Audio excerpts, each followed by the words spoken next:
সাদ্দাদের মতো এত বড় জালিম নিজের খোদা দাবি করলো। মা মাত্র ভূমিষ্ঠ হয়েছে সাদ্দাদ, জাহাজ ডুবে গেল, সবগুলি যাত্রী মারা গেল। আল্লাহ তার কুদরতে কাঠের উপরে মা আর শিশুটারে আল্লাহ বাঁচায় নিল। আল্লাহ যদি বাঁচাইতে চায় তাহলে কেউ তারে মারতে, জোরে কম আওয়াজ দিতে রাজি আছেন আপনারা? আমার সাথে সবাই রাজি আছেন তো? আলহামদুলিল্লাহ। আমার কথা বুঝেন তো? প্রশংসা করব কার? একটু জোরে আওয়াজ দেয়া বলেন কার? আর একটু জোরে মালিকের নাম কার? আলহামদুলিল্লাহ কদ্দারা খাইরাও ওয়া খাবালা,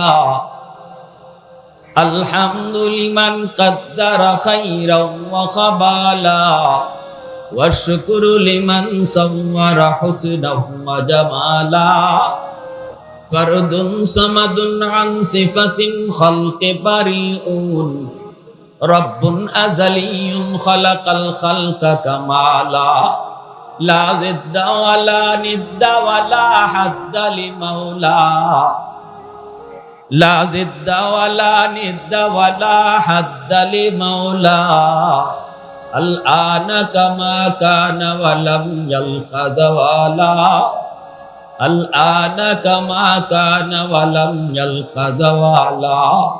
মোহাব্বতের সাথে আওয়াজ দিয়ে বলেন আল্লাহু আকবার। আর একটু জোরে কও না ভাই আল্লাহু আকবার। আরো জোরে আল্লাহর শুনাই আল্লাহু আকবার। এত বড় জালেম সাদ্দাদ, আল্লাহ তার উপরে কত অনুগ্রহ করেছেন, আল্লাহ তার উপরে কত দয়া করেছেন, এরপরে কত বড় জালেম হলো। আল্লাহ তারে শেষ পর্যন্ত কেমনে ধরলেন একটু শুনবার ইচ্ছা কার কার আছে? একটু হাত উঠে আল্লাহকে দেখান। আল্লাহ তুমি প্রতিটা হাতকে কবুল করো। সবাই বলেন আমিন। আরো জোরে বলেন আমিন। কাঠের উপরে ভাসতেছে, মা সন্তানকে নিয়ে কাঠের উপরে ভাসতেছে। বাঁচাইলেন কে? আল্লাহ।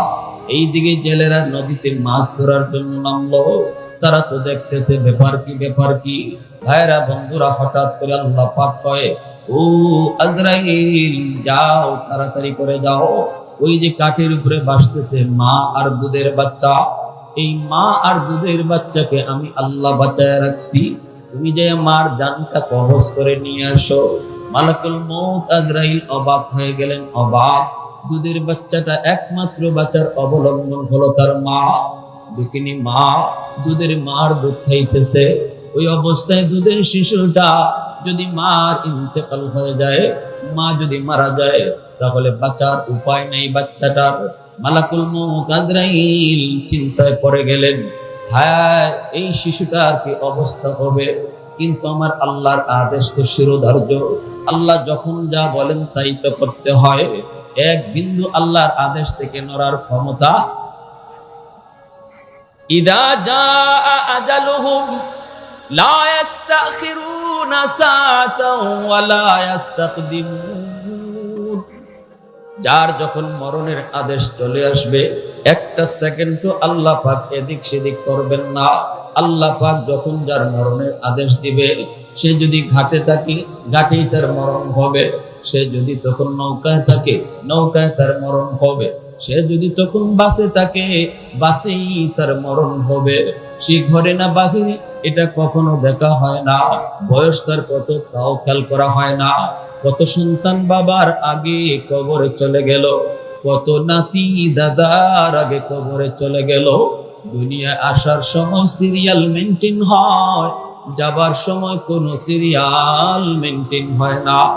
বাবা আগে যাবে নাকি সন্তান আগে যাবে কেউ জানে না। আসার সময় বাবা আগে আসে রে যুবক, সন্তান পরে আসে, কিন্তু যাবার সময় কে আগে যাবে কেউ জানে না, ঠিক না? মালাকুল মউত আজরাইল কে আল্লাহ তোমার আদেশ শিরোধার্য। চলে গেলেন যে আমার রূহটা কবজ করে নিয়ে আসলেন। কিন্তু মালাকুল মউত আজরাইলের ওই দিন মহিলার রূহটা কবজ করতেও মায়া লাগছে। আজরাইলের রূহ কবজ করতে কখনো মায়া লাগে না, কিন্তু ওই দিন দুধের মার রূহটা কবজ করতে আজরাইল আলাইহিস সালামের মায়া লাগছে। কেন মায়া লাগছে? ওই দুধের বাচ্চাটার কথা খেয়াল করে। হায়, দুধের বাচ্চাটার কি হবে, এই দুধের বাচ্চাটার কি হবে, এই চিন্তা করে মায়া লাগলো। কিন্তু রূহটা তো কবজ করে নিয়ে আসলেন। এইদিকে ভাইরা বন্ধুরা, ওই দুধের বাচ্চাটাকে আল্লাহ পাক কেমনে বাঁচান, কেমনে বাঁচান, আল্লাহ কেমনে দয়া করেন, একটু মন দিয়ে শোনেন। এইদিকে কাঠের উপরে ভাসতেছে দুধের বাচ্চাটা। এবার মা নাই, মা নাই, দুধের বাচ্চা একা পানিতে ভাসায় ভাসায় একটা জঙ্গলের কিনারায় নিয়ে আসলো। এই জঙ্গলের কিনারা কাঠটা লাগলো, বাচ্চাটাও কিনারায় ভাসলো। আল্লাহ পাক রব্বুল আলামিন দুধের বাচ্চাটার দুধের ব্যবস্থা আল্লাহ করলেন। কেমনে করতেছেন? এর যুবক, দুধের বাচ্চার দুধের প্রয়োজন, দুধ ছাড়া তার আর কোনো কিছুই তারে বুঝ দেওয়া যাবে না। আল্লাহ তারে দুধ খাওয়াবেন কেমন করে? দুধের বাচ্চা তো দুধের জন্য কান্না করে, কিন্তু দুধ পাবে কোত্থেকে? আল্লাহ পাক জঙ্গলের একটা বাঘিনীকে আল্লাহ আদেশ করলেন, যেই বাঘিনীটা বাচ্চা প্রসবের পর বাচ্চা মারা গেল, এই বাঘিনীর দুধেও দুধ, কিন্তু তার দুধ খাওয়ার বাচ্চা নাই, বাচ্চা মারা গেছে। বাঘিনীটাও বড় কষ্টে আছে। আল্লাহ পাকের আদেশ, আল্লাহ পাকের ইশারা, নদীর কিনারায় তুমি চলে যাও। একটা দুধের বাচ্চা পানি কিনারায় এসে দুধের জন্য কান্না করে। আমি আল্লাহর আদেশ, আমি আল্লাহর আদেশ, তুমি বাঘিনী যায়া তাকে দুধ পান করাও। একটু জোরে করুন সুবহানাল্লাহ, আর একটু জোরে করুন সুবহানাল্লাহ। আল্লাহ চাইলে আল্লাহ পারে কি পারে না? আল্লাহ চাইলে পারে কি পারে না? সব ক্ষমতার মালিককে নাকি জনগণ? এই যুবক আওয়াজ দিয়ে বলো, সকল ক্ষমতার মালিককে? আরো জোরে বলো, কে? সকল ক্ষমতার মালিক জনগণ যারা কয় এরা শিরিক করলো, ঠিক কিনা? জোরে বলো। সকল ক্ষমতার মালিক জনগণ নয়, মালিক কে? এক কথা, ইমান যাবে না, ইমান চলে যাবে। রাজনীতি করো করো, ইমান হারায়ও না, ঠিক কিনা? আমার রাজনীতি যতক্ষণ ইসলাম মানবে, নেতা মানবো ততক্ষণ যতক্ষণ কোরআন মানবে, দল করব যতক্ষণ আল্লাহ রসুল মানবে। যেদিন থেকে আমার নেতা আল্লাহ মানবে না, ওই দিন থেকে নেতা মানি না। যেদিন থেকে আমার দল কোরআনের বিরুদ্ধে কথা বলবে, সেদিন থেকে দল করি না। এর নাম হলো মুসলমান। কারণ কেউ এই দোয়া করেন আল্লাহর কাছে, আল্লাহ আমি যে দল করি এই দল নিয়ে যেন কবরে যাইতে পারি। এই দোয়া কেউ নামাজে করে? নামাজে দোয়া করে আল্লাহ মরণ যেন আমার ইমানের হালে হয়। সবাই চায় যেন আমার কবরে ইমান সাথে যায়। এজন্য আমার ভাইরা বন্ধুরা, যুবক, ওই বাচ্চাটারে আল্লাহ পাক বাঘিনীর দুধ খাওয়াইলেন। এই দিকে দেখা গেল একটা জেলে নদীর কিনারা দিয়ে আসতেছে। নজরে পড়ে গেল কাঠের উপরে একটা সুন্দর বালুক। দেখা মাত্রই তার বড় মায়া লাগলো, কুলে উঠায় নিয়ে গেল। আর মনে মনে ভাবতেছে হয়তো কোনো জাহাজ ডুবছে সাগরে। আর এই দুধের বাচ্চাটারে আল্লাহ পাক বাঁচায় নিছে। এর আল্লাহর গোলাম, আল্লাহ চাইলে কেমনে বাঁচায় একটু শুনেন। ভাইরা বন্ধুরা, ওই যে সিডর হয়েছিল বরিশাল অঞ্চলে এক সময়, আপনাদের মনে আছে, কিন্তু এই বাচ্চাটা গেল না। কারণ তার সাহস বড় বেশি, অনেক সাহস, অনেক সাহস। সে তাকায় তাকায় সৈন্যবাহিনী যাওয়ার যাত্রা দেখতেছে, দৃশ্য দেখতেছে। সেনাবাহিনীও তাকায় রয়েছে, সবাই ভয়ে ভয়ে চলে গেল। কিন্তু এই বাচ্চাটা কত বড় দুঃসাহস, সে তো গেল না। সে তাকায় তাকায় আমাদের দেখতেছে। এইভাবেই ও দেখতেছে, সেনাবাহিনীও দেখতেছে।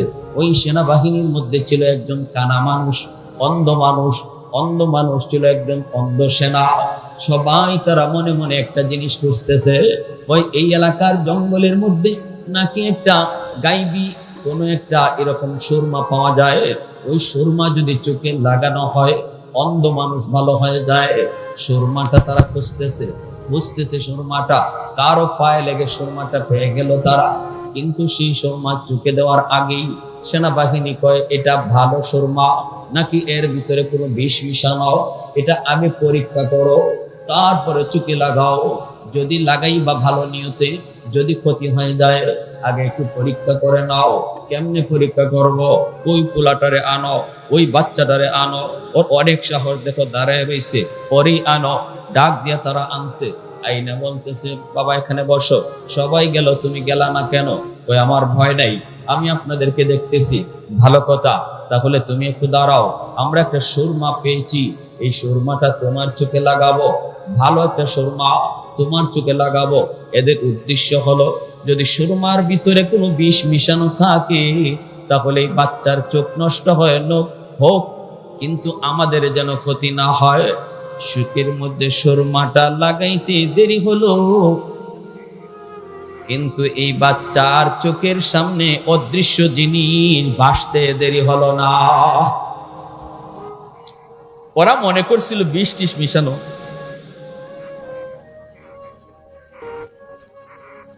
আমি করবো, তো আমি করব। ওরা মনে করছে যে এই বাচ্চার চোখ নষ্ট হয় হোক, আমাদের জন্য ক্ষতি না হয়। কিন্তু এই সুরমা তো সাধারণ কোন সুরমাদানি নয়। চোখে লাগানো মাত্রই মাটির নিচের খনিজ সম্পদ তার চোখের সামনে ভেসে উঠল।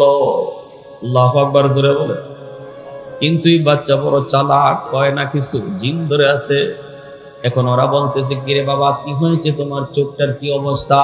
তখন এই বাচ্চা কত ট্যালেন্ট, ও মনে মনে কয় আমি যদি বলি এই সুরমার কারণে আমি মাটির নিচের খনিজ সম্পদ দেখতেছি, তাহলে তো ওরা এই সুরমাদানিটা নিয়ে যাবে, আমাকে আর দিবে না। অতএব না না, এই কথা ওদেরকে বলা যাবে না। তখন বলতেছে আপনারা আমার চোখে কি লাগাইলেন? আমি তো চোখে কিছুই দেখতেছি না, আমার চোখটা তো মনে হয় নষ্ট হয়ে যাচ্ছে, মনে হয় আমার চোখটা তোমরা নষ্ট করে ফেলছো। এমনি সেনাবাহিনী বলছিলাম না এটাতে কোনো বিষ আছে, মনে হয় বিষ, তাড়াতাড়ি বাগো, এই বাচ্চার চোখ নষ্ট হয় হোক, আমাদের কি? তখন ওরা সুরমাদানি ফালাইয়া এই বাচ্চাটার এই জায়গায় রাইখা ওরা চলে গেল। আর বাচ্চা কেমন ট্যালেন্টের ট্যালেন্ট, ওরা চলে যাওয়ার পর সুরমাদানি নিজে উঠাইয়া বাড়ি নিয়ে আসলো। আই সেই বাবারে কয় আব্বা একটা সুরমা পেয়েছি বলে। কেমনে? কয় এমনে। কয় তো কি হয়েছে? কয় আব্বা চোখে লাগানোর পর মাটির নিচের খনিজ সম্পদ আমি সব দেখতেছি, কোথায় স্বর্ণ, কোথায় রূপা, কোথায় হীরা, কোথায় মণিমুক্তা, সব কিছু আমি দেখতে পাইতেছি। তখনই গোত্র সর্দার কয় বাবা তাহলে তো খুব ভালো হয়েছে, চলো তোমাকে নিয়ে চলবো। চোখে সুরমা দিয়ে শুধু বলবা এখানে কি আছে, আমার সৈন্যরা খুঁজে খুঁজে সেই সম্পদ তারা বের করবে। অল্প দিনের ভিতরে দেখা গেল পুরা গোত্র সর্দার স্বর্ণ রূপা হীরা মণিমুক্তা দিয়া তারা একদম লালে লাল হয়ে গেল। গোত্রের সবগুলা মানুষ তারা ধনী হয়ে গেল, অস্ত্র বানাইতে শুরু করলো, প্রাচুর্য আর প্রাচুর্য বাড়তে লাগলো। এইদিকে এই বাচ্চা বালক হলো, বালক হওয়ার পরে দেখা গেল গোত্র সর্দার মারা গেল। সমস্ত গোত্রের মানুষ কাকে সর্দার বানাবে, সবাই মিলে এই বাচ্চাটার এই গোত্র সর্দার বানালো। এখন তো আর সে বাচ্চা না, এখন তো সে বালক, কই সে অনেক উপযুক্ত, সে বড় ট্যালেন্ট, সেই হবে আমাদের সর্দার। সর্দারও হয়ে গেল, এখন সে সর্দার। বেশ কিছুদিন চলার পর এই যুবক আস্তে আস্তে বিশাল সৈন্য বাহিনী তৈরি করলো। টাকা পয়সার তো কোনো অভাব নাই, সৈন্য বাহিনী তৈরি করলো, শক্তিও জমালো, দেশের বাদশার বিরুদ্ধে যুদ্ধ ঘোষণা শুরু করলো। বিশাল যুদ্ধ হলো, বাদশাকে হারায়া দিল। এই যুবক এইবার হয়ে গেল এই এলাকার বাদশা। বাদশা হয়ে যাওয়ার পর এখানেই তার শেষ নাই, তার লোক, তার ক্ষমতা তাকে আরো বাড়তে লাগলো। বাড়তে বাড়তে এক পর্যায়ে সব জনগণকে জিম্মি করে নিজেকে খোদা দাবি করে বসলো। আর এর নামই হলো সাদ্দাদ। এর নাম কি? নাম শুনছেন আপনারা? হ্যাঁ,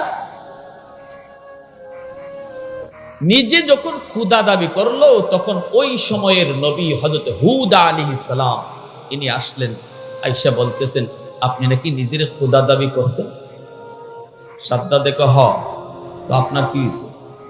আল্লাহর পয়গম্বর কয় না, এমনটা করবেন না, কারণ খুদা মানুষ হতে পারে না। আমার খুদা যিনি, আপনার খুদাও তিনি। আসমান জমিনের মালিক যিনি, তিনি হলেন আমার আপনার খোদা। না না, আপনি এমন অন্যায় কাজ করবেন না। আল্লাহ পাক সেটা ধৈর্য, আল্লাহ পাক কখনো সেটা মেনে নিবে না। আযাব আসবে, গজব আসবে, পাকড়াও হবে, এমনটা আপনি করবেন না। আপনি আল্লাহকে মানেন। সাদ্দাত কয়, আমি যদি তোমার আল্লাহকে মানি তাহলে লাভ কি, আর না মানলে ক্ষতি কি? হুদ আলাইহিস সালাম কয়, যদি মানেন তাহলে আল্লাহ আপনাকে জান্নাত দিবেন, যদি না মানেন আল্লাহ আপনাকে জাহান্নামে ফালাবেন। সাদ্দাত কয়, জান্নাতটা কেমন একটু কও শুনি। তখন আল্লাহর পয়গম্বর কয়, আদাতুল ইবাদিয়াস সালিহিন মা লা আইনুন রাআত ওয়ালা উযুন সামিআত ওয়ালা খাতারা আলা কলবি বাশার। জান্নাত আল্লাহ পাক এমন এক জান্নাত আল্লাহ বানাইছেন, যেই জান্নাতের সুখ শান্তি কোনোদিন আমাদের চোখ দেখে নাই, আমাদের কান কোনোদিন শুনে নাই, আমাদের অন্তর কোনোদিন কল্পনাও করে নাই। এত আরাম আল্লাহ জান্নাতের মধ্যে রেখে দিয়েছেন। এক একটা ইট স্বর্ণের, একটা ইট রূপার, হীরামণি মুক্তা, সব কিছু দিয়ে আল্লাহ সাজাইছেন। হুদ গিলমান দিয়ে আল্লাহ জান্নাত সাজায় রাখছেন। যখনই এইভাবে পয়গম্বর তাকে বুঝাইলেন, সাদ্দাত বড় অহংকারী, সে বলে আমিও এমন একটা জান্নাত বানাবো। আল্লাহ যদি বেহেশত দিতে পারে তো আমি তোমার আল্লাহর বেহেশত কেন নিব? আমি নিজেই বেহেশত বানাবো। নাউজুবিল্লাহ, জোরে কোন, আরো জোরে কোন, নাউজুবিল্লাহ।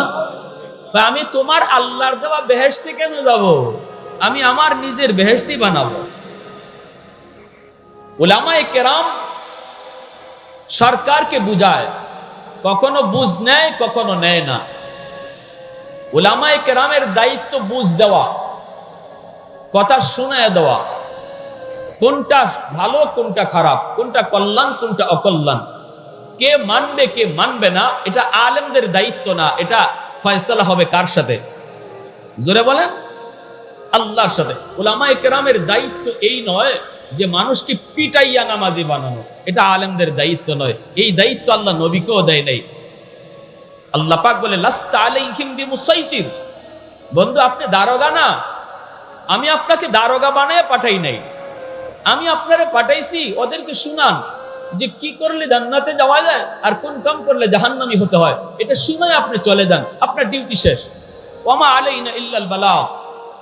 কেউ যদি নামাই না আমি আল্লাহকে বুঝ দিতে পারে, এটা তার ব্যাপার, আমার ব্যাপার।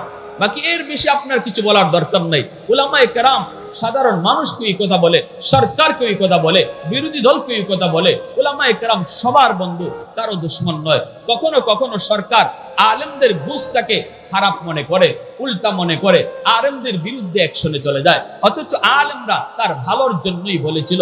হুদ আলাইহিস সালাম সাদ্দাতকে তার ভালোর জন্য বলেছিলেন, আল্লাহকে মানো, কখনো নিজে খোদা দাবি করো না। কিন্তু ওনার বুঝ সে মানে নাই, না মাইনে সে ভুল পথে হাঁটছে, পরিণামে আল্লাহর পাকড়াও শিকার হয়েছে। ঠিক না? আমরাও দেখি এই জমানাতেও যারাই আলেমদের কথা মানবে না, আলেমদেরকে ভুল মনে করবে, তাদের ধরাও ঠিক এবং ধরা আসেও, ধরা খাইতেছেও। ঠিক না? একদিন দুদিনের বিষয় নয় এটা। মাছ মারার জন্য বড়শি ফেলাইছে, আর একটা নতুন মাছ সেই বড়শির কিনারায় আধার খাওয়ার জন্য ঘুরতেছে। একটা পুরাতন মাছে আইসা বলতেছে, ভাই রে, এটা তোর আধার না, এটা তোর জম।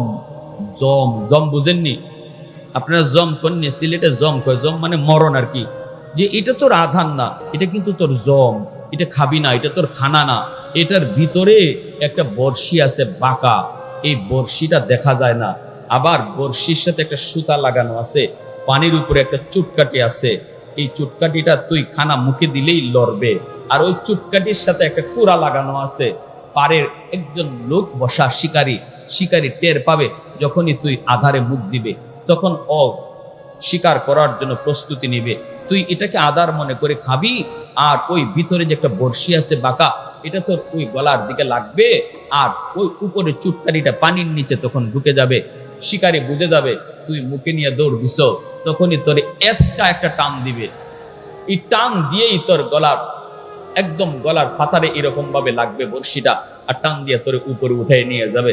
তারপরে তোরে জাতা দিয়ে ধরবে, ধইরা বাড়িতে নিবে, নিয়ে তার বিবি সাহেব একটা বাঁকা এরকম ভাবে আপনারা দাও কন্যা দাও কি কোন এটা রে বটি বটি, এই বটি নিয়ে তার বউ কিন্তু বসা, আবার সালিও রাখছে। সালি, তোর শরীরটা তো পিছলা, সালি দিয়া তোর এই পিছলাটারে মজাবে, তারপরে এই বটির উপরে উঠাইয়া পরিবারের সদস্য যে কজন আছে এতটা পিস করবে, তারপর তোর তেল দিয়ে ভাজবে, 32টা দাঁত দিয়া চাবায়া খাবে, এরপরে তোর যে পরিণাম হবে।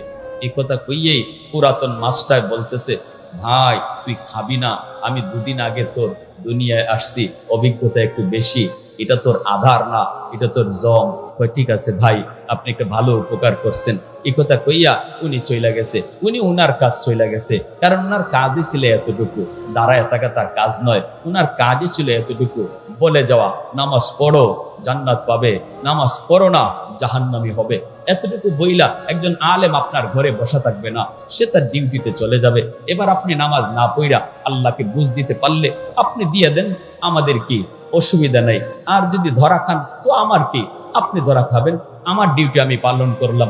বড় মাসটা চলে গেল, নতুন মাসটা এবার আধারের চতুর্দিকে ঘুরে আর কয়, কোথায়, আমি তো কোনো বর্ষি দেখি না, হায় হায় আমাকে মনে হয় ধোঁকা দেওয়া হচ্ছে। আধারের ভিতরে যে বর্ষি আছে, বাঁকা বর্ষি, এটা কি শিকারী দেখায় রাখে? হ্যাঁ, এটা লুকানো থাকে না, মাছে তো এটা দেখে না, লুকানো থাকে। নতুন মাছটা ঘুরে আর কয়, মনে হয় আমাকে ধোঁকা দেওয়া হচ্ছে, আসলে আমি চলে গেলে পরে উনি আইসা মনে হয় খানাটা খাবে, এই আধারটা খাবে। তো উপরেও তাকায়, দেখে যে না, উপরেও কোনো মানুষ দেখা যায় না, কোনো শিকারীও দেখা যায় না।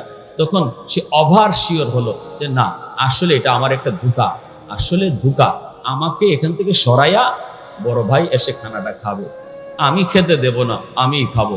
কই এই সে আধারটা নিজেই খাইল। বলুন তো, খাওয়ার পরে তার গলায় লাগলো নি? বর্ষি লাগছে তো, উপর থেকে টান দিছে তো, পারে উঠাইছে তো, ধরতেছে তো, ধরছে তো, ঘরে নিছে তো, বটিতে উঠছে তো।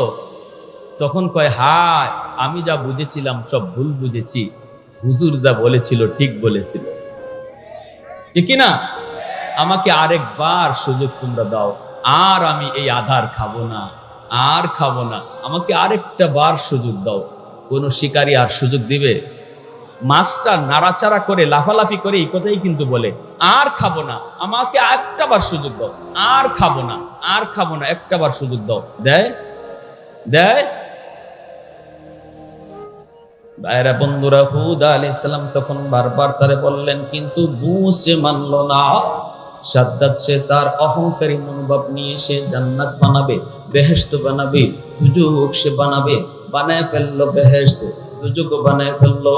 বানালো অনেক দিন লাগাত, বৎসরের পর বৎসর লাগায় সে বেহেশত বানালো। ভাইরা বন্ধুরা, এরপরে তার সেই স্বপ্নের বেহেশতে সে ঢুকবে। মনের ভিতরে কত স্বপ্ন, কত আশা নিয়ে সে বেহেশতে ঢুকবে। চললো চললো বেহেশত দেখার জন্য, মনের মাধুরী দিয়ে বানানো হলো। কোন ইট তার স্মরণের, কোনটা ইট রূপার, কোনটা হীরা মণিমুক্তা জৌহরের। যেই মাত্র জান্নাত দেখার জন্য বেহেশতের কিনারায় চলে আসলো, এমনি সাদ্দাত দেখি তার ঘোড়ার সামনে একজন অপরিচিত মানুষ তার ঘোড়াটা আটকায় দিল, রাস্তা পার হতে দেয় না, সামনে যেতে দেয় না।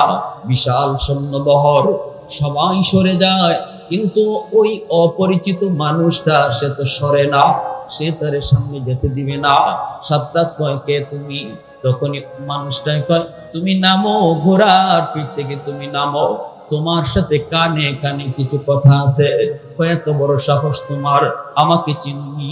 অপরিচিত মানুষটা, মুসাফির মানুষটাই কয়, চিনতে হবে না, তুমি একটু ঘোড়া থেকে নামো, আমি তোমাকে ভালো করে চিনি, কিন্তু তুমি আমাকে চিনো না।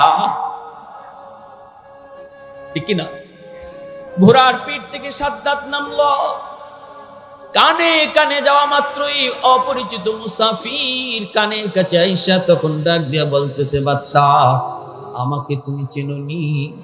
আমি হলাম মালাকুল মউত আজরাইল। আল্লাহ আমাকে পাঠাইছে তোমার জান কবজ করার জন্য, তুমি প্রস্তুতি নাও। সাদ্দাত পছন্দরে গেল, আজরাইলকে চিনে না এমন কোন মানুষ হয় না, ঠিক কিনা জোরে বলেন। আজরাইল নাম শুনলে কেউ কাঁপে না এমন কোন মানুষ হয় না। যেই মানুষটা আল্লাহকে চিনে না সেও আজরাইলকে চিনে। যে বলে দেয়ার ইজ নো গড, আল্লাহ বলতে কিছু নাই, সেও বলে ম্যান ইজ মর্টেল, মানুষ মরণশীল, মরতেই হবে, কেউ বাঁচার জন্য আসে নাই।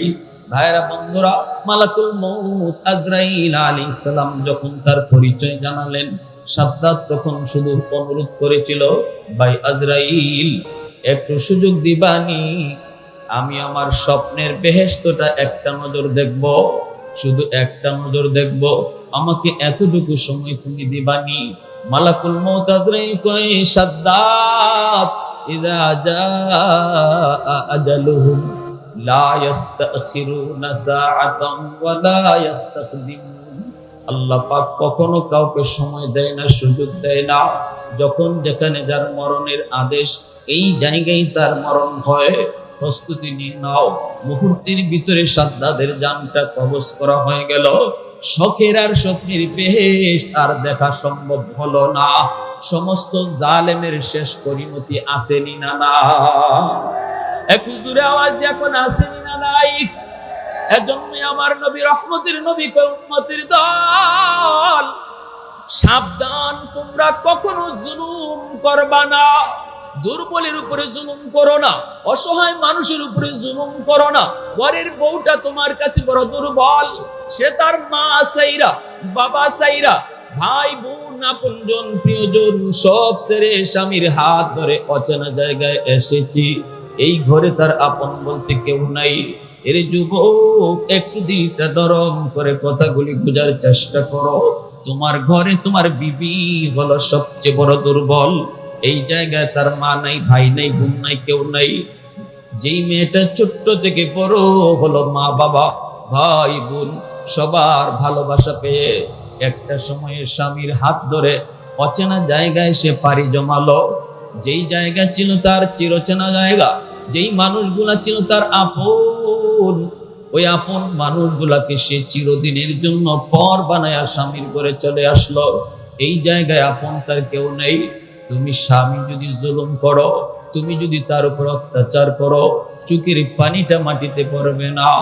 কখনো কখনো দেখবেন মহিলা ফোন দিয়া বাবার কাছে কয় না, বউয়েরা মার কাছেও জানায় না, স্বামীর বাড়ি নির্যাতনের কথা শোনায় না। কারণ মা অহেতুক টেনশন করবে, বাবা অহেতুক টেনশন করবে। পাক করে যায় চোখের পানিটা ফালায়, বাথরুমে যায় চোখের পানিটা ফালায়। এ যুবক, আমার নবী, রহমতের নবী কয়, ওই চোখের পানির ফুটাটা মাটি গ্রহণ করে না, আল্লাহর আদালতের ফাইলে গিয়ে জমা হয়ে যায়। কিয়ামতের ময়দানে বহু স্বামী স্ত্রীর মামলায় আল্লাহর আদালতে ধরা খেয়ে যাবে। কখনো কখনো মোহরের টাকা না দিয়ে ধরা খাবে। এমন বহু ছেলে পাওয়া যাবে, স্ত্রীর মোহরের টাকা না দিয়ে কবরে চলে গেছে। এমন বহু স্বামী পাওয়া যাবে, স্ত্রীর গায়ে হাত উঠাইছে। এমন বহু স্বামী পাওয়া যাবে, স্ত্রীকে মানসিকভাবে টর্চারিং করছে। কিয়ামতের ময়দানে আল্লাহর আদালতে বিচার, বিচার, দুর্বলের বিচার। আল্লাহ পাক রব্বুল আলামিন বলবে, বান্দা তোর নামাজ তোর এই জায়গায় আটক, তোর হজ এখানে আটক, তোর রোজা, তোর তাসবিহ, তোর তাহলিল সব এখানে আটক। তোর স্ত্রীর মামলা আছে তোর বিরুদ্ধে, এই মামলা ডিসমিস কর, এরপরে তুই জান্নাতে যা। আমি আল্লাহর হক যা নষ্ট করেছো মাফ করে দিলাম, কিন্তু মানুষের হক যা নষ্ট করেছো এই ব্যাপারে আমি আল্লাহ কিছু জানি না। ওই দিন আপনি স্ত্রীর কাছে মাফ চাইবেন, কিন্তু স্ত্রী আপনাকে মাফ দিবে না। কারণ হাসরের ময়দান কেউ কাউকে মাফ দেয় না, ঠিক কিনা জোরে কও। হাসরের ময়দান দয়া দেখানোর জায়গা না, হাসরের ময়দান আদায় করে নেওয়ার জায়গা। বলবে, বিবি গো, এত আদর করেছি, এত মায়া, ঈদে ঈদে তোমাকে নতুন শাড়ি কিনে দিয়েছি, আজকে আমাকে মামলা দিয়ে আল্লাহর দরবারে আটকেও না, দয়া করে তুমি মাফ করে দাও। কিন্তু কোন স্ত্রী স্বামীকে মাফ দিবে না। মার মামলা থাকবে সন্তানের উপরে, বাবার মামলা থাকবে সন্তানের উপরে। সন্তান মার কাছে হাত জোর করে মাপ চাবে, বিন্দু পরিমাণ মায়া সন্তানকে দেখাবে না। যেই মা দুনিয়াতে কেউ যদি তার সন্তানকে মারতে আসতো, মা আগে দাঁড়ায় বলতো আমাকে তোরা হত্যা কর, কিন্তু আমার সন্তানের গায়ে তোমরা টাচ করবা না।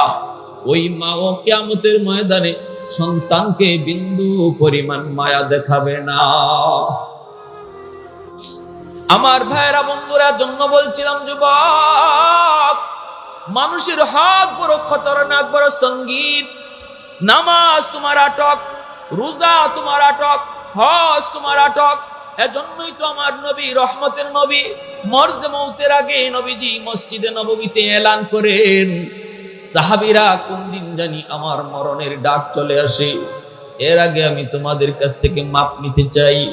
যদি আমি কারো হক নষ্ট করে থাকি, আমি যদি কাউকে কষ্ট দিয়ে থাকি, আমি নবী তোমাদেরকে আবদার করি, আদায় করে নাও আদায়। মরণের পরে আল্লাহর আদালতে মামলা দিও না। নবীজি যেই মাত্র মসজিদে নববীতে বললেন, আমার কাছে কারো কোনো পাওনা আসেনি একটু বলো, সাথে সাথে একজন সাহাবী দাঁড়ায় বলেন, ইয়া রাসূলুল্লাহ, আমার পাওনা আছে, আমার পাওনা আছে। নবীজি বলেন, কি পাওনা তুমি বলো। সাহাবী কয়, নবী গো, একদিন আপনি আমার পিঠে চাবক মারছিলেন, চাবক। তবে চাবকটা আপনি জেনে শুনে মারেন নাই। আপনি ঘোড়ার পিঠে উঠছেন, উইটে ঘোড়াকে চাবক দিছেন, আমি ঘোড়ার পিছনে দাঁড়ানো ছিলাম, চাবকটা ঘোড়ার পিঠে না পইরা আমার পিঠে পড়ছিল। আজও পর্যন্ত আমি কাউকে বলি নাই। আজ যখন আপনি মাপ চাইতেছেন, বদলা নিতে বলেন, এজন্য আমি বললাম, ওগো নবীজি, আমার পিঠে আপনার একটা চাবকের পিঠা আছে। আল্লাহর নবী কয়, তুমি বদলা নিতে চাও, বদলা নিয়ে নাও, দ্রুত আমার কাছ থেকে বদলা নিয়ে নাও, দ্রুত আমার কাছ থেকে বদলা নিয়ে নাও। আমি নবী কারো হক নিয়ে কবরে যেতে চাই না, এটা আল্লাহ কখনো মাপ দেয় না। নামাজ একত্র কাজা হয়েছে, আল্লাহ চাইলে মাফ করে দিবে, কিন্তু কোন মানুষের হক নষ্ট করে কেউ কোনোদিন মাপ পাবে না। সাহাবী কয়, ইয়া রাসূলুল্লাহ, আমি বদলা নিব। আল্লাহু আকবার জোরে কম। মসজিদে নববীতে কান্নার রুল পড়ে গেল। সমস্ত সাহাবায়ে কেরাম অবাক অবাক, সবাই তো অবাক হয়ে তাকায় রইলেন। আবু বকর সিদ্দিক দৌড় দিয়ে আসলেন, আয়েশা সাহাবীকে বুকে জড়ায়া কান্না করে কয়, ভাইরে, তুই কি বলো, আমার নবীকে তুই চাবক মারবি? কয়, হ, আমি চাবক মারবো। আবু বকর কয়, না না, এমন করবি না। আমি আবু বকরের পিঠে তুই একটা না দুইটা না 100টা চাবক মার, তবু আমার রহমতের নবীর গায়ে হাত উঠাবি না।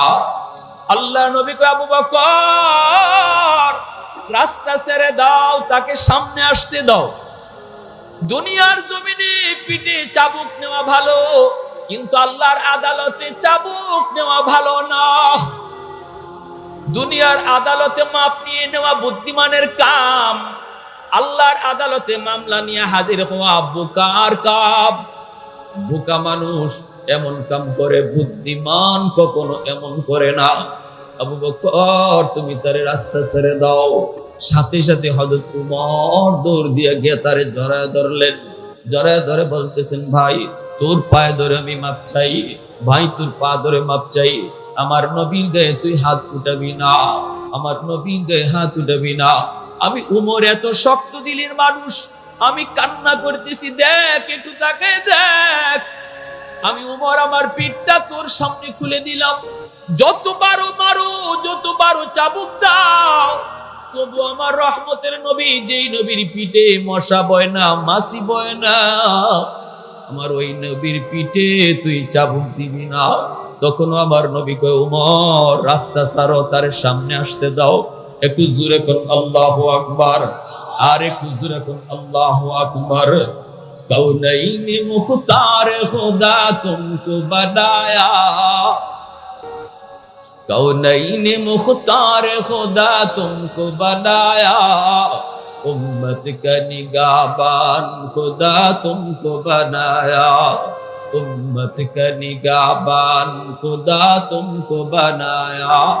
मौला मेरा आका मेरा रहमत की नबी है, तजदार मदीना की तू माहे अरबी है, तजदार मदीना ही तू माहे अरबी है। নবীজি কয় না রে ওমর, কেউ তারে বাধা দিও না, বাধা দিও না, আমি আমার উম্মতকে মরণের আগে শিখায় যাইতেছি। যেরকম সুবহানাল্লাহ। আজ যদি আমি নবী পিঠে চাবুক নেই, আমার উম্মত সেটা সারা জীবন মনে রাখবি। কেউ কোনোদিন কারো হক নষ্ট করে কবরে আসবে না। বুদ্ধিমান মরণের আগে আগে হক ফিরিয়ে দেয়। ভাই যদি বোনের হক নষ্ট করে, আল্লাহ কর্তৃক সম্পদ আল্লাহ বন্টন করে দিয়েছে, বাবা মারা যাওয়ার পর এই সম্পদে কেমনে বন্টন হবে, ভাই কত অংশ পাবে, বোন কত অংশ পাবে, আল্লাহ সেটা নিজে বন্টন করে দিয়েছে। কোন ভাই যদি এমনটা করে বোনকে ঠগায়, তাহলে সে কবরে যাওয়ার আগে আগে অন্তত বোনদেরকে ডাইকা আবার সম্পদ ফিরাইয়া দিবে। সে হলো দুনিয়াতে বুদ্ধিমান। আল কাইয়িসু মান দানা নাফসাহু ওয়া আমিলা লিমা বাদাল মাউত। যদিও কখনো দুনিয়াতে রাগের বশে দুর্বলের উপর হাত উঠাইছিল, ওই মানুষটা খুব দ্রুত দুর্বলের কাছ থেকে মাপ চেয়ে নিবে। যদি সে বুদ্ধিমান হয়, যদি সে কারো উপরে হাত উঠায়, যদি সে কাউকে বকা দিয়া থাকে, মরণের আগে আগে তার কাছ থেকে মাপ নিবে। কারণ কিয়ামতের ময়দানে আল্লাহ এক ওয়াক্ত নামাজ কাজা হলে আল্লাহ মাফ করবে, কিন্তু এই হক যেটা মানুষের নষ্ট হয়েছে, এই ব্যাপারে আল্লাহ বলবে আমি কিছু জানি না, এটা আমার বিষয় না। যার সাথে মামলা তার কাছ থেকে ডিসমিস করো। এজন্য চেয়ারম্যান যারা হইছো, মেম্বার যারা হইছো, মনে রাখো, জনগণের মাল যদি তোমরা খাও, গম চুরি করে খাও, টিন চুরি করে খাও, রাস্তার টাকা খাও, কিয়ামতের ময়দানে দেখবা হাজার জনের মামলা তোমার বিরুদ্ধে। একজন দুইজনের মামলা না, প্রতিনিধি হওয়া যেমন আল্লাহর দরবারে অনেক দামি। এই হক যদি নষ্ট করা হয়, তার জন্য আযাব তত বড়। এজন্যই নবী কয়, কোন চেয়ারম্যান, কোন মেম্বার, কোন প্রতিনিধি যদি আল্লাহর ভয় অন্তরে রাইখা জনগণের খেদমত করে, তাহলে নামাজ রোজা নফল নামাজ পড়ে একজনে যতদিনই আল্লাহর ওলি হবে, একজন চেয়ারম্যান আল্লাহর ভয় অন্তরে নিয়া জনগণের খেদমত কইরা এর আগে আল্লাহর ওলি হয়ে যায়। কারণ মানুষের খেদমতের উপরে কোনো নফল বন্দেগী নাই। অতএব অল্প দিনে যেমন আল্লাহর ওলি হওয়া যায়, মানুষের হক নষ্ট করলে তার শাস্তি দেওয়া হয় আল্লাহর দরবারে তত বেশি। আমার ভাইরা, বন্ধুরা, আমার নবী রহমতের নবী কয় সাহাবীরা শোনো, কেউ তারে বাধা দেবা না, আমার সামনে তারে আসতে দাও। আর কেউ তার সামনে গেলেন না। সাহাবী আসতেছেন, মদিনার মসজিদ একদম নীরব, নিস্তব্ধ হয়ে আছে। সাহাবায়ে কেরামের চোখ থেকে পানি ঝরতেছে, সবাই কান্না করে। পিঠ মুবারক, যেই পিঠে কোনোদিন মাছি বয় নাই, মশা বসে নাই, এই পিঠে একজন সাহাবী যে চাবক মারবে, কেমনে মদিনার মানুষ সেটা সহ্য করে, সাহাবায়ে কেরাম সেটা কেমনে সহ্য করে? সবাই নিস্তব্ধ নীরব হয়ে বসা। সাহাবীর সামনের দিকে আগাইতে লাগলেন, নবীজির কাছে যায় বলতেছে, ইয়া রাসূলুল্লাহ, ওগো নবীজি, আমাকে আপনি যেদিন মারছেন ওই দিন আমার গায়ে কোনো জামা ছিল না। যদি 100 সমানে সমানে বদলা নিতে হয়, তাহলে আপনার গায়েও কোনো জামা রাখতে পারবেন না। তখন ছিল আমার খালি গায়ে কোনো জামা ছিল না। যদি সমানে সমানে আমার বদলা নিতে হয়, তাহলে আপনি ও জামা রাখতে পারবেন না। মায়ার নবী, দয়ার নবী, এই কথা শোনার পর নবী নিজে জামা খুলে ফেলতেছেন। আল্লাহু আকবার জোরে বলেন, একটু জোরে আওয়াজ দেখুন না, আল্লাহু আকবার, আরো জোরে কোন না, আল্লাহু আকবার। রহমতের নবী তার জামা খুলে ফেলতেছেন, জামা খুলে ফেলতেছেন। মদিনার মসজিদে কান্নার রুল পড়ে গেল, রুল। সাহাবীরা কান্দে আর কই রে, না না, এমন করবি না, এমন করবি না, আমার রহমতের নবীর গায়ে তুই হাত উঠাবি না। সবাই হাউমাউ করে কাঁদতেছে, কারণ আমার আল্লাহ এমন ভাবে আমার নবীকে বানাইছে, এমন ভাবে আমার নবীকে বানাইছে কান্নাকা খুলিকতা কামা তাশাউ। সাহাবী কই নবী গো, আপনার দিকে তাকাইলে মনে হয় আল্লাহ আপনার মর্জির মতো আপনাকে বানাইছে। চোখ বানানোর আগে যেন আল্লাহ আপনারে জিজ্ঞেস করেছে, বন্ধু আমি তোমার চোখ বানাবো, কেমনে চোখ বানালে তুমি খুশি একটু বলো। নবী গো, আপনি যেভাবে বলছেন এভাবেই যেন আপনার চোখটা আল্লাহ বানায় দিছে। আপনার কপালের দিকে তাকাইলে মনে হয় আল্লাহ আপনার এই জিগাইয়া কপাল বানাইছে। আপনার পিঠের দিকে তাকালে মনে হয় আল্লাহ আপনার এই জিগাইয়া জিগাইয়া আপনার বডিটা বানাইছে। এত সুন্দর করে আমার আল্লাহ আপনারে বানাইছে। আজকে আমার ওই নবীর খালি গায়ে তুমি চাবুক মারবা না রে সাহাবী, না এমন করবি না, এমন করবি না। কিন্তু আমার নবী যেই মাত্র জামা খুলছেন, সাহাবী তো কারো কান্না শোনে না, ইনি তো চাবুক হাতে নিয়ে নবীর পিছনে গিয়ে দাঁড়ায় গেছে। আমার নবী তো জামা খুলে ফেলছেন, এখন তো নবীর পিঠে আর কিছু নাই। নবী পিঠ থেকে জামাটা টান দিয়ে এভাবে সামনে খুলে ফেলছেন, নবীর পিঠে আর কিছু নাই, নবীর পিঠটা খালি। সবাই তাকায় আছে ইনি চাবুক মারবে, কিন্তু হঠাৎ করে দেখা গেল কি, চাবুকটা হাত থেকে ফালাইয়া আমার নবীর পিঠের মধ্যে যে মোহরে নবুয়ত, যেই মোহরে নবুয়ত কেউ দেখে না, নবী কাউকে দেখায় না, দেখায় না, ওই মোহরে নবুয়তে ইনি চুমা খাওয়া শুরু করছে। একটু আওয়াজ দেয়া কও না সুবহানাল্লাহ, আরো জোরে সুবহানাল্লাহ।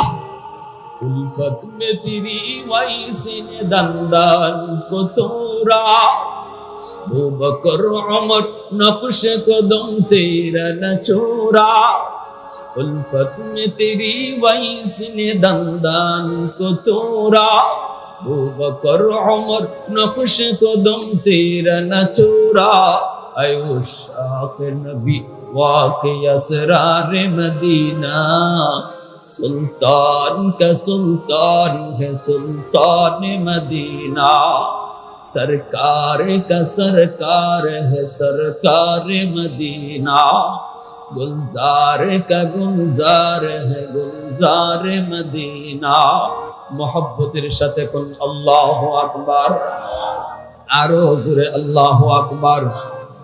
साहाबी तखन आवाज दिए कই, साहाबीरा रे আমি চাবুক মারতে আসি নাই, আমি মূলত আসছি আমার নবীর মোহরে নবুয়তে চুমা দেওয়ার জন্য। একটু আওয়াজ দিয়ে সুবহানাল্লাহ। কিন্তু আমার নবী শিখায় গেছেন উম্মতের দল, এটা আমি নবীর আদর্শ। মরণের আগে আগে মানুষের হক মুক্ত হইয়া তুমি কবরে যাও, মানুষের মামলা লইয়া কেউ কবরে যেও না, কারণ এই মামলার রায় আল্লাহ দিবে না, আল্লাহ দিবে না। এটা বড় খতরনাক, বড় সঙ্গীন। আল্লাহ পাক কইব, বান্দা আমি জানি না। ওই দিন তোমার সব নেকি তাকে দিয়া তারপরে মাপ নিতে হবে। মাকে নেকি বুঝাইয়া দিতে হবে, স্ত্রীকে নেকি বুঝাইয়া দিতে হবে। বিবি কইব, তোমার নামাজটা আমারে দিয়ে দাও, তোমার রোজাগুলি আমাকে দিয়ে দাও, তোমার হজগুলি আমাকে দিয়ে দাও। এজন্যই নবী কইছিল, মাল মুফলিস, তোমাদের ভিতরে জানোনি কোন মানুষটা সবচেয়ে বেশি গরিব? সাহাবীরা কয়, লা দিরহাম লাহু ওয়ালা দিনারা, যার টাকা নাই পয়সা নাই। নবী কয়, না, টাকা পয়সা যার নাই সে গরিব নয়, গরিব হলো ওই মানুষ যেই মানুষটা পাহাড় পরিমাণ নেকি লইয়া আল্লাহর দরবারে উঠছে, কিন্তু মানুষের হক দিতে দিতে সব নেকি শেষ হইয়া নিঃস্ব হয়ে যাবে, সেই হলো তোমাদের ভিতরে সবচেয়ে বেশি গরিব। ভাইরা বন্ধুরা, এই আদর্শটাই তো এই মাদ্রাসায় শেখানো হয়, ঠিক না? এই আদর্শগুলো এই মাদ্রাসায় শেখানো হয়। আজকে 3-4 ছাত্রকে আমরা পাকড়ে দিলাম, কিয়ামতের ময়দানে আল্লাহ কইব, কোথায় মা বাবারা, একটু আসো। আল্লাহর হাতে একটা মুকুট থাকবো। নবীর বাপ মা দেয় কইব, আল্লাহ আমি অমুক নবীর আব্বা, অমুক নবীর আম্মা। আল্লাহ বলবে, আমি তোমাকে খুঁজি না, আমি তোমাকে খুঁজি না, আমি তোমাকে খুঁজি না।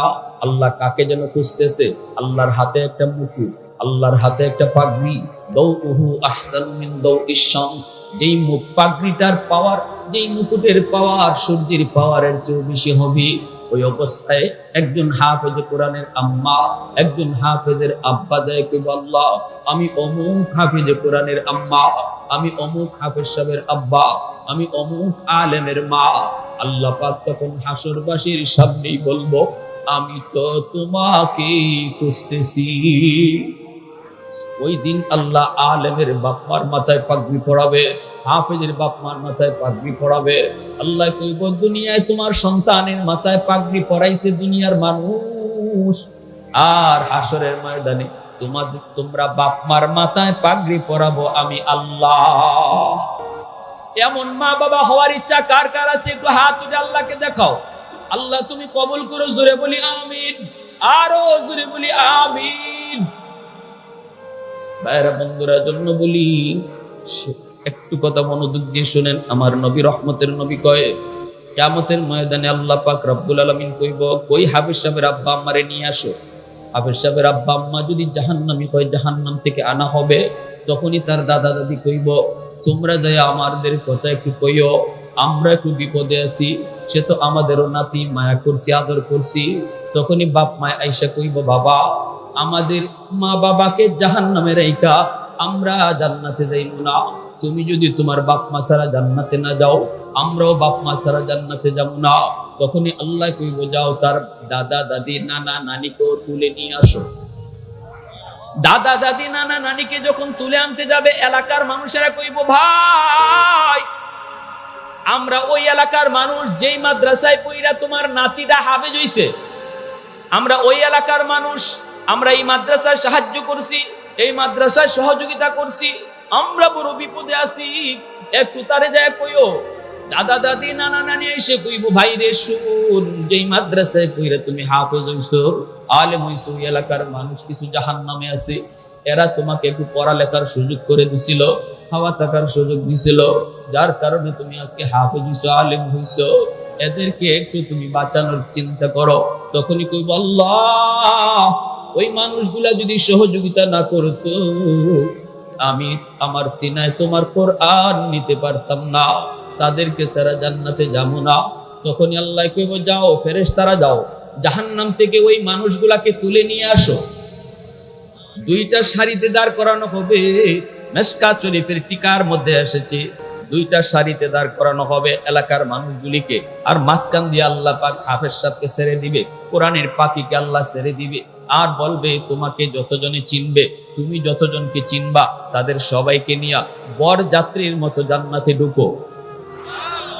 একজনে কইব, হুজুর, আপনি আমারে চিনছেন নি? কয়, তুমি কেডা? কয়, আনাল্লাযী সাকাইতুকা মাআ, আমি আপনাকে এক গ্লাস পানি পান করাইছিলাম। আরেকজনে কইব, হুজুর, আপনি আমাকে চিনছেন নি? আনাল্লাযী ওয়াহাবতুকা ওযুয়া, আমি আপনাকে এক বদনা ওযুর পানি দিছিলাম।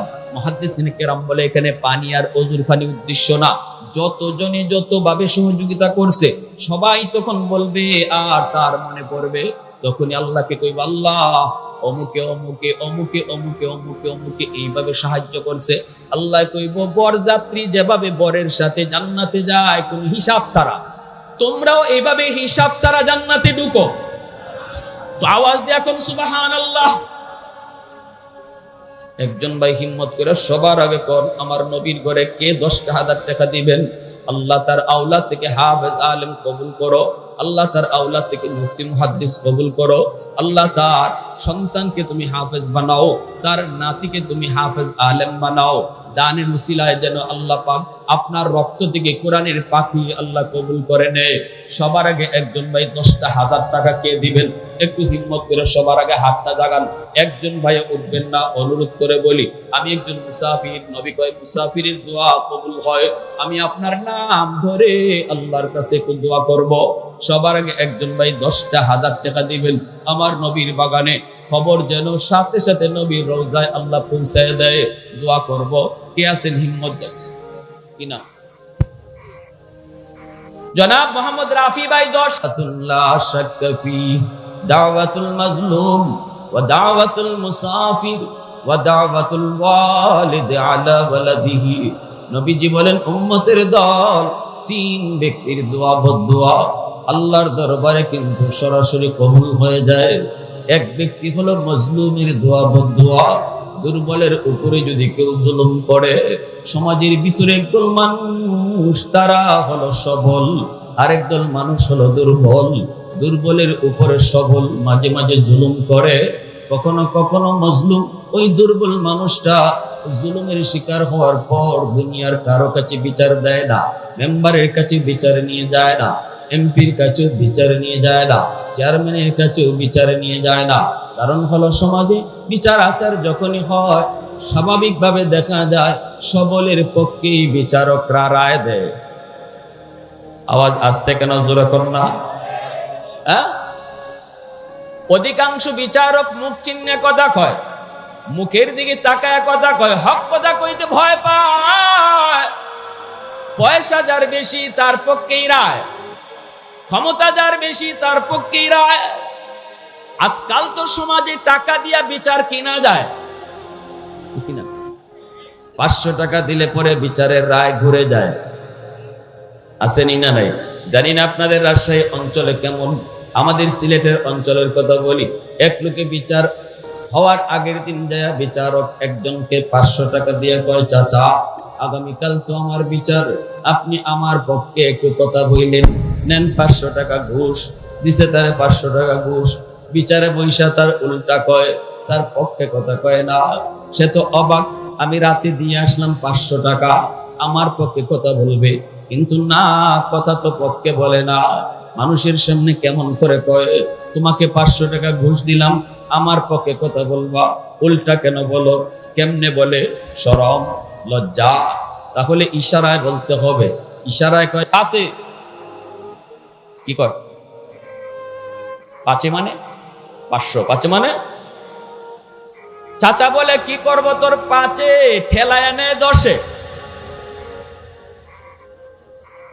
হ্যাঁ, তুমি দিয়ে গেছো 500, পরে দিয়ে গেছে 1000, তো আমি 5-এর কথা বলবো না 10-এর কথা বলবো? রাজশাহী অঞ্চলে মনে হয় এই ধরনের অভ্যাস নাই, এমন লোক মনে খুঁজলে পাওয়া যাবে না। আসেনি না নেই? এজন্য আল্লাহর নবী রহমতের নবী বলেন, উম্মতের ধন 1 নাম্বার হলো মজলুমের আহ। দুর্বল মানুষের আহ শব্দ তুমি নিয়ে কবরে যেও না, কারণ দুর্বল মানুষ সমাজের মানুষের কাছে বিচার দেয় না, কারণ বিচার সে পাবে না। মেম্বার ওই সবলের পকেটের লোক, চেয়ারম্যান সবলের পকেটের লোক, এমপি সবলের পকেটের লোক। থানায় গিয়ে থানায় মামলাও নেয় না, দুর্বলের মামলা থানায়ও নিতে চায় না, ঠিক কিনা জোরে বলেন? এজন্য ওই লোকটা রাতের অন্ধকারে আল্লাহর কাছে চোখের পানি ফলায় কয়, আল্লাহ আমি কারো কাছে বিচার দিলাম না, কারো কাছে বিচার পাবো না, কিন্তু তোমার দরবারে বিচার পাবো 100-100। আল্লাহকে মালিকের দরবারে বিচার, আল্লাহর আদালতে বিচার। যেই আদালতে বিচারক হবেন কে? একটু জোরে বলেন কে? যেই আদালতে বিচারক হবেন আল্লাহ। দুনিয়ার বিচারক টাকা দিয়ে কিনা যায়, কিন্তু বলুন তো আল্লাহ যখন বিচারক, আল্লাহকে টাকা দিয়ে কিনার সাহস কারো আসেনি? রাজশাহীর ঘুষ দেওয়ার সাহস? ফোন কইরা এমপি সাহেবের, মিনিস্টার সাহেবের ফোন জজ সাহেবের দুনিয়ায় দেওয়া যায়, কিন্তু আল্লাহর আদালতে আল্লাহকে ফোন দেওয়ার সাহস কারো আসেনি? দুনিয়ার আদালতে জজ সাহেবকে ফোন দিয়ে মিনিস্টারে কয়, জজ সাহেব এত নম্বর মামলা, এত নম্বর আসামি, আমার শালা হয় শালা। জজ সাহেবের পেট গরম, ঠিক কিনা? রেড ফুল পাইলেই তো জজ সাহেবের অবস্থা খারাপ। তখন দেখা যায় 1 নম্বর আসামি হইল তারে খালাস। কিন্তু আল্লাহকে কিয়ামতের ময়দানে আল্লাহর আদালতে এইভাবে ফোন দেওয়ার সাহস কারো আসেনি? কোনদিন হবে না। এজন্যই আল্লাহর আদালত বড় ভয়ঙ্কর আদালত, আল্লাহর আদালত বড় খতরনাক আদালত, আল্লাহর আদালত বড় সঙ্গীন আদালত, আল্লাহর আদালত বড় কঠিন থেকে কঠিনতম আদালত। এজন্য আল্লাহর নবী রহমতের নবী তার আদর্শের কথা শুনাইতেছেন। এই আদর্শগুলাই আপনার সন্তানকে মাদ্রাসায় পড়ানো হয়, এই আদর্শের কথাই তার শেখানো হয়। সাবধান, কখনো দুর্বলের উপরে জুলুম করবা না। নিজের শক্তি আছে বিদায় দুর্বলের উপরে তুমি জুলুম করবা না। তার জমি জমা দখলে নিবা না, তারে কথা কয়ে আঘাত করবা না, হাত উঠে তার উপরে আঘাত করবা না। কারণ দুর্বল যদি কইয়া আল্লাহর আদালতে মামলা দেয়, এই মামলা আল্লাহর আদালতে গ্রহণ হতে দেরি হয় না। ইত্তাকি দাওয়াতাল মাজলুম ফাইন্নাহু লাইসা বাইনাহা ওয়া বাইনাল্লাহি হিজাব। এজন্যই নবী বলেন, উম্মতের দল, দুর্বলের আহাজারি থেকে নিজেরে বাঁচাও, কারণ দুর্বলের মামলা আর আল্লাহর মাঝখানে কোনো পর্দা থাকে না। সরাসরি মামলা গ্রান্টেড হয়ে যায়, সরাসরি মামলা গ্রান্টেড হয়ে যায়, গ্রান্টেড। ভাইরা বন্ধুরা, আমরা জুলুমের দৃশ্য দেখেছি, আমরা সবল মানুষগুলি দুর্বল মানুষের উপরে আক্রমণ দেখেছি, বহুকাল দেখেছি। কিন্তু মনে রাখবেন, যত বড় জালেমি তুমি হও না কেন, ফেরাউনের চেয়ে বড় জালেম হতে পারো না।